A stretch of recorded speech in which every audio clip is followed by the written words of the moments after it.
ওই আল্লাহরে বান্দা যদি চিনতি, চিনার পরে যদি একদিন বলতি আমার আল্লাহ, আল্লাহ বলে তোর জীবনের গুনাহ মাফ করে দিলাম।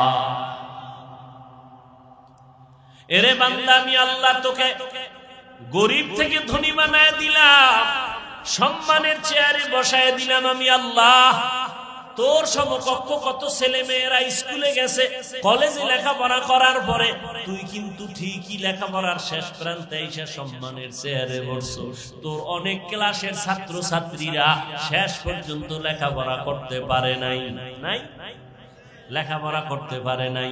মায়ের কারণে হতে পারে, বাবার কারণে হতে পারে, অর্থের কারণে হতে পারে, মেজাজের কারণে লেখাপড়া করতে পারে নাই। ও আল্লাহর বান্দারা, সম্মানের চেয়ারে আমার আল্লাহ বসায় দিলেন।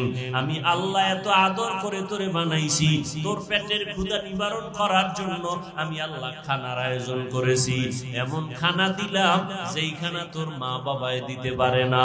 খানা খাবি, রুটি খাবি, ভাত খাবি, সেজন্য আবার তরকারির দরকার। তোর আব্বা আম্মা তরকারি বানায় নাই, আমি আল্লাহ তরকারির আয়োজন করলাম। মশলা তোর বাবায় বানায় নাই, পেঁয়াজ রসুনের ব্যবস্থা করে দিলাম। ও বান্দা, ভাত 3 বেলা খাইয়াও বান্দা তোর শাকসবজি দিয়ে খাবি। এরপরে তোর ভাল লাগে না, কয়দিন এক তরকারি খাওয়া যায়?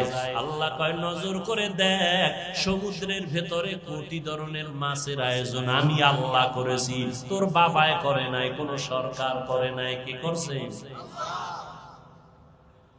বাচ্চাওয়ালা মুরগি জবাই দিয়ে খাও, বাচ্চা পাগলের মতো করে, আম্মু নাই। আমি আল্লাহ বেজার হই নাই। একটা গাভীর থেকে দুধ টান দিয়া 20 কেজি ঘরে নিয়ে আসছো, বাচ্চায় মায়ের দুধ পায় না। আমি আল্লাহ তোর উপরে বেজার না, আমি বানাইছি তোর জন্য, তুই খা।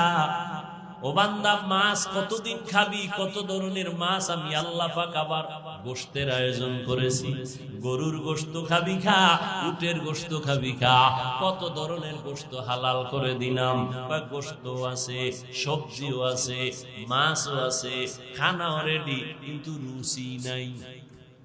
কি নাই? ডাক্তার ট্যাবলেট দাও, আল্লাহ কয় ট্যাবলেট লাগবে না, কাঁচামরিচ বানাইছি তো রুচি বাড়ার জন্য। একটা শসা ল, একটা টমেটো ল, একটা কাঁচামরিচ লইয়া সালাদ বানাইয়া এইবার খানার প্লেটে টান্ডা দিবি, তরকারি নেওয়ার আগে দেখবি 2 প্লেট খালি। রুচির ট্যাবলেট কে দিছে? ওই আল্লাহ। আল্লাহরে কি দিছো? এই নিমক হারাম যুবক, ওই আল্লাহকে কি দিছো?